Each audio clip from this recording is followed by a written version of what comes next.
வேதம் சொல்லுகிறது, தேவனுடைய வார்த்தை சொல்லுகிறது, கர்த்தருடைய வேதத்தில் பிரியமாயிருந்து, வாஞ்சியாயிருந்து, ஆசையாயிருந்து, இரவும் பகலும் அந்த வேதத்திலே தியானமாயிருக்கிற மனுஷன் பாக்கியவான். அந்த வார்த்தைகளிலே தியானமாயிருக்கிற மனுஷன் பாக்கியவான். அப்பொழுது அவன் நீர்க்கால்களின் ஓரமாய் நடப்பட்டு தன் காலத்தில் தன் கனியை தந்து அவன் இலையுதிராதிருக்கின்ற ஒரு நல்ல ஒரு மரத்தை போல, பசுமையான ஒரு மரத்தை போல, செழிப்பான ஒரு மரத்தை போல அவன் செய்வதெல்லாம் வாய்க்கும் என்று சொல்லப்பட்டிருக்கிறது. அவன் மரத்தை செழிப்பான மரத்தை போல இருப்பான், ஏதோ காய்ந்து போன மரத்தை போல அல்ல. வேதம் சொல்லுகிறது, அவன் நீர்க்கால்களின் ஓரமாய் நடப்பட்டவனாக, அதனதின் காலத்திலே தன் காலத்தில் தன் கனியை தப்பாமல் கொடுக்கிறவனாக, இலைகளும் உதிராத, ஆமென், இலையுதிராதிருக்கிற மரத்தை போல இருக்கிறவனாய் இருப்பான். என் அன்பு தேவனுடைய பிள்ளைகளே, வேத வார்த்தைகள் ஒரு மனுஷனை அவ்வளவு செழிப்பா, அவ்வளவு ஆசீர்வாதத்திற்குள்ளாக நடத்தும். மனிதனுடைய வார்த்தைகள் ஜீவனற்றவைகள், மனிதனுடைய வார்த்தைகள்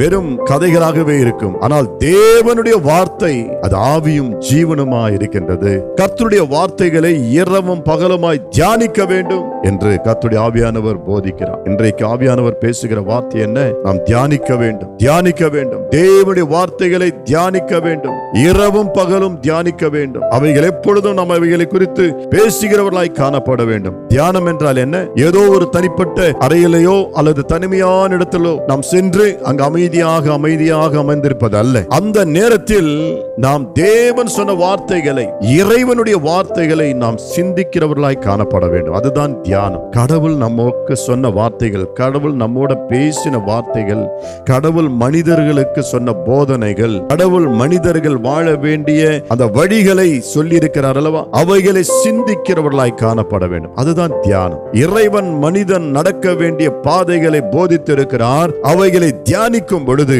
அந்த வார்த்தைகள் அந்த மனிதனுக்குள்ளே அது அனல் மூட்டி அவர்களை ஆசீர்வதிக்கிறதாய் காணப்படுகிறது.